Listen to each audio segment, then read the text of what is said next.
Welcome back to the Authentic Online Marketing Podcast. I'm your host, Ruthie Gray, and today I have the joy of sharing with you my VA and website designer, Sara Motes. Welcome to the show, Sara. Hello. So happy to be here. And one of the things that we're going to talk about today, which is a huge thing that you need in your online business, is a website. We're going to talk about 5 things that your website always needs, especially at the beginning of the new year. Your website always needs these things. I understand that setting up your website is a huge investment. It's a big deal in a business whenever you get a professional website done. But the thing is, if you don't maintain it and do these things throughout your business life, your website's going to start to look outdated, kind of fall apart a little bit. So these are just good practices to maintain your website. And we realize that at the time of this airing, it's Q4. Can you believe that? Q4. It's Q4. So we have just started September. It's the big push to get everything done that you didn't get done during the year. This is it.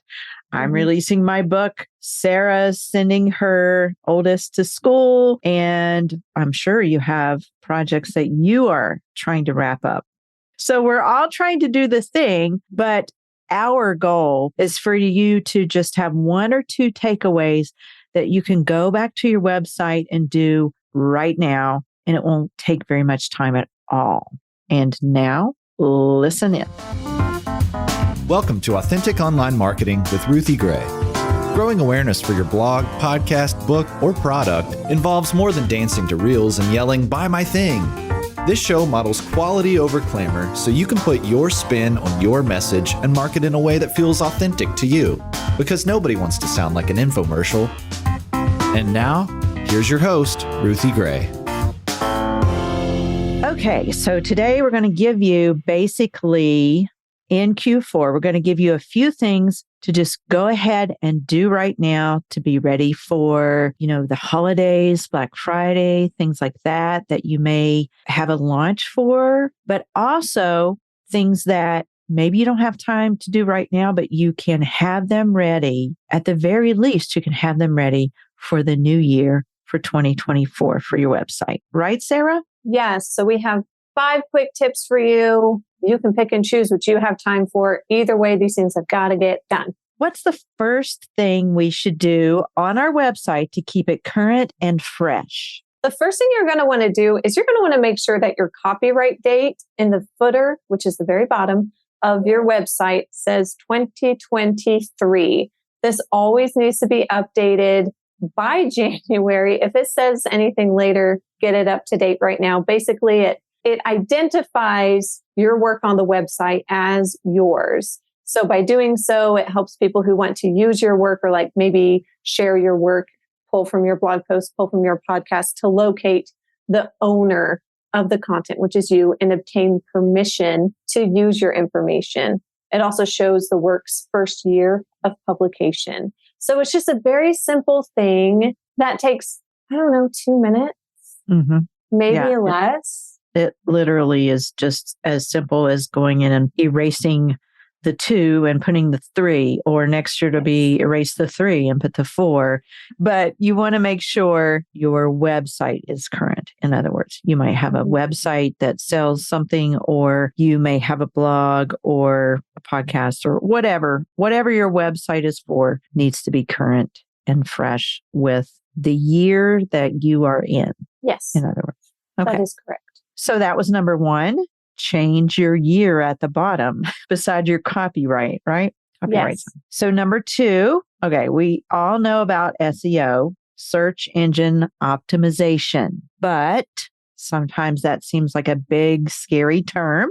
What's one practical thing we can do right now, whether we have an older blog or possibly it's brand spanking new, to get us on the right track?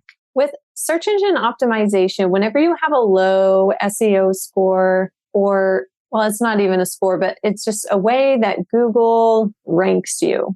Whenever people type in a keyword that you talk about a lot. So if you talk about Instagram, how to use Instagram for your business, we want Ruthie to show up where she needs to on Google. So whenever you have a low ranking, you're going to be way down at the bottom. You might be on like page 5. No one looks at page 5. So you might as well not even exist.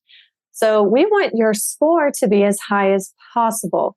The first thing I want you to do, if you already have a website, is click on every single link on your website to make sure you have no broken links. This means click on everything in the menu. Start at the top, work your way down. Start at the home page, and then move on to the next page.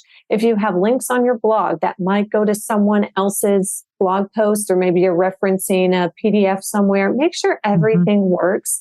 Not only is this important for your search engine optimization, but it's also creating a better experience for your user. Right. You want them to return. Yes. And that is simple unless you have your website has been around for a while. And so then it may take a little hot minute to get everything done. But if you can just start at the top and work your way backwards, maybe do 5 a week or something like that, 5 posts or whatever it is that you have on your site. I'm actually doing this right now for another client for a pregnancy resource center. I manage their website, and we have so many blog posts that are heavy on medical information, but we're moving them over to the new site, and I'm reading through every single one, updating information, especially about like COVID-19 and stuff. The links to these government websites are all broken. And it's just, you have to find everything. So I do about 1 per day. Realistically, I can do 1 blog post per day. So don't feel like you have to do it all today. Small bites. Small bites.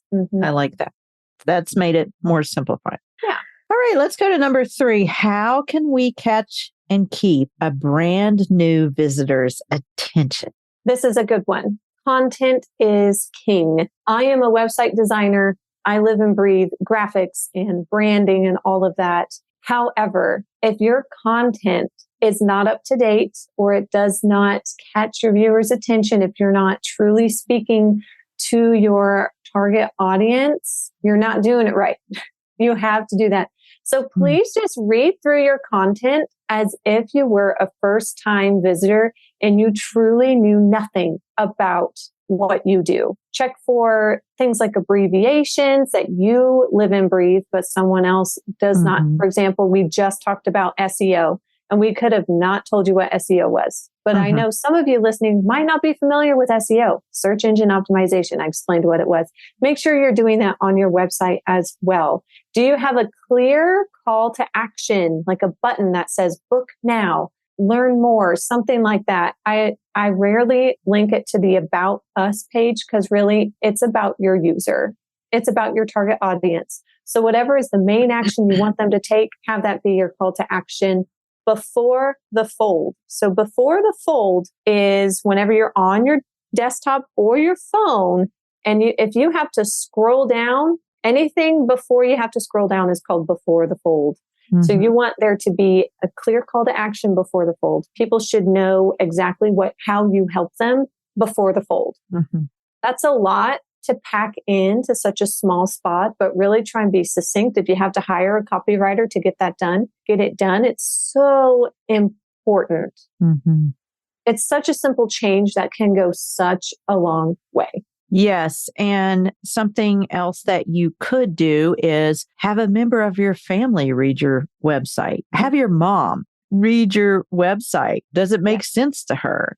Have an outsider, someone else read it, because a lot of times we are so close up to our industry and jargon and what we do. So that's a great point. Yes. And if you can find someone who's actually your target audience to read it that hasn't really met you, that's even better. But yes, getting a friend to read it, a mom, it depends on what your industry is. Depending on who you would pick.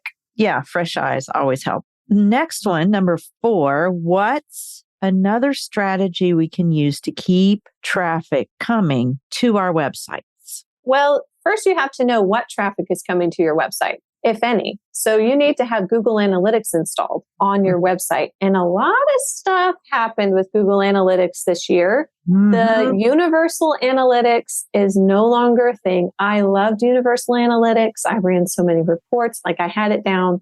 That's no longer supported. Now we move on to GA4, which is Google Analytics 4. It's very easy to install. If you need help with that, contact your webmaster to make sure that they have it installed on your website. And from there, you can start gathering the data, analyze your data. If you're not analyzing it, if you never look at Google Analytics, at least look at it once a year. Every 6 months is great. Don't be looking at it every day. It's kind of like the stock market. Don't look at it every day. Don't look at your investments every day in your 401k. Just kind of like let it sit. And then whenever you're coming up with a strategy or you're needing to know how to move forward or coming up with a campaign, take a look at it. Look at the trends. Who's visiting your website? There's demographics on there. Male, female, age range. It's hard to tell with the countries where they're coming from because so many people use like tunnel there and stuff like that so that it looks like they're from somewhere else. So don't necessarily think you're getting a ton of traffic from India because it may or may not be true.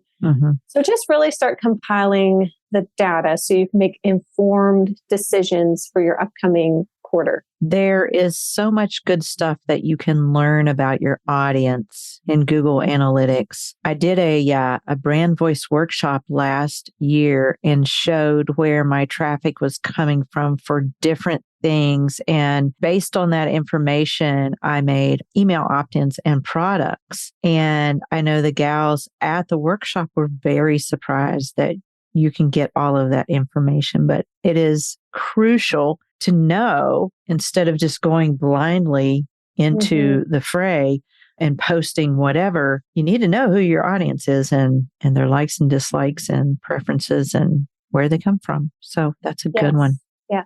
Well, obviously, email is important on our sites. It's another way to get folks visiting. So what's your best email tip for our websites? Whenever you have your email list sign up on your website, you have to think about the user and you need to make it as easy as possible for someone to sign up for your email list. Fortunately, you own your website. You kind of own your email list.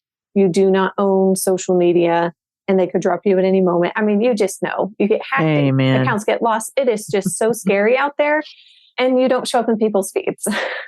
So your website is very important. Your email list is very important, and getting people from social media to your email list is so important. And Ruthie, you have so many good podcast episodes about getting people from Instagram to your email list. So I will make sure that on the website, these are linked in the show notes.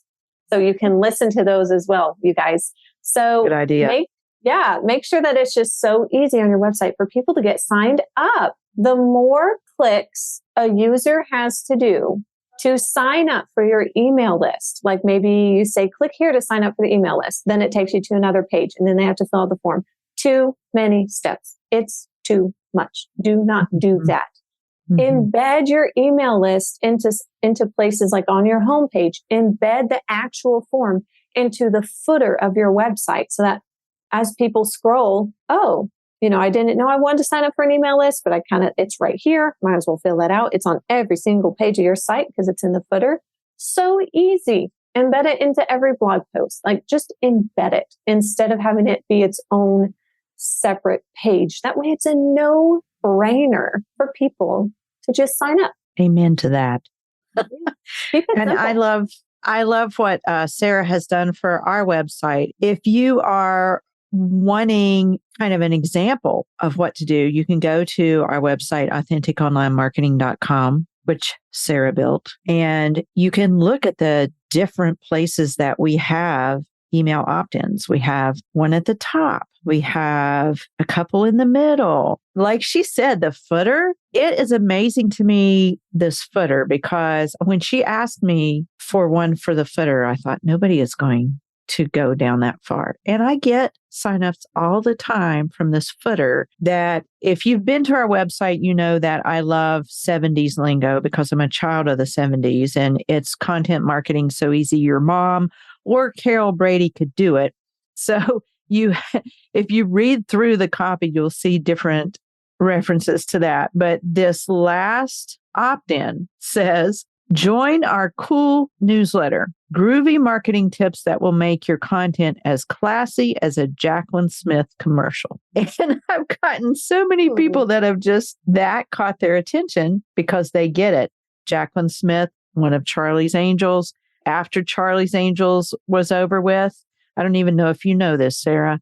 She did commercials for Kmart. She did a clothing line for Kmart. And I bought her stuff. A lot of us did. A lot of us young moms back in the day. So a little easy tip is to put one in your footer. Yes, don't sleep on the footer. Whenever I had an email list, which I no longer do just because I had to simplify my life, but oh my goodness, I had a specific segment in Flowdesk for the footer.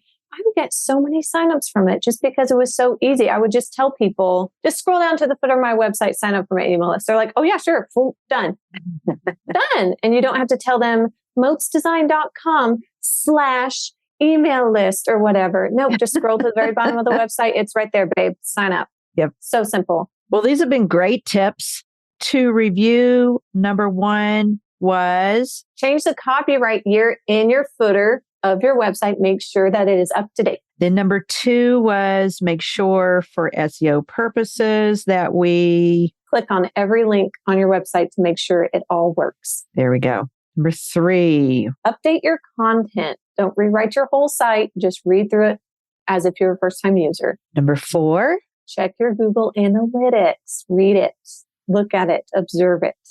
Read it so you can either tweak, change, or keep the strategy that you're using to draw traffic to your website. Knowledge is power. And then number 5, email. Yes. Make sure your email list is super easy to sign up. Okay. So I'm going to ask you a bonus question here. Out of these 5 tips, which one can our listeners execute today to start seeing better results? What is your 5. top? Number 5. 5. Email list. Always email list. Yes, just thinking about the user. At my previous job, I was a UX UI designer, which is user experience / user interface. And the simpler things were, the more conversions you're going to get. So just don't overcomplicate it. Make it easy to sign up. And then you can start marketing to them like crazy for Q4. Here at Authentic Online Marketing, we love us some email talk, email chatter. Like Sarah said, she's going to pop in some of our best podcast episodes about email marketing. Of course, we always love Instagram too, but like she said, that is rented space. You want to move your followers to owned real estate on your newsletter. Yeah. So go make sure that is updated. Thank you for joining us today. Thank you, Sarah, for taking the time out of your busy schedule to have a little conversation. It's always fun. Oh, yes, you're welcome. I'm so happy to be here. Yes, and I'm so happy that you maintain my website. You're so welcome. Speaking of newsletters, are you subscribed to my newsletter? It's called the AOM Insider. It's full of authentic online marketing tips, resources that oftentimes you don't find anywhere else if you're following me on social or on the podcast. Oftentimes you get early news about things that we are producing, our new products, affiliate products, or special summits that I'm a part of that I believe will help you in your online marketing journey. So be sure to sign up for that. It's in the link in show notes. It says AOM Insider, Ruthie's newsletter. You will get an Instagram growth kit, and it will help you not only grow, but be able to maintain consistency on the platform. So many of you tell me that you just don't have time to post consistently, and then you'll just get so overwhelmed that you fall off the radar. This will help you. It's the 4 best ways to grow on Instagram. So be sure to sign up for that. You'll get 30 hooks for Instagram posts and for going live. And then you will be in the know for my online marketing tips. Thank you again so much for listening. And as always, be sure to share your message your way in your own authentic voice.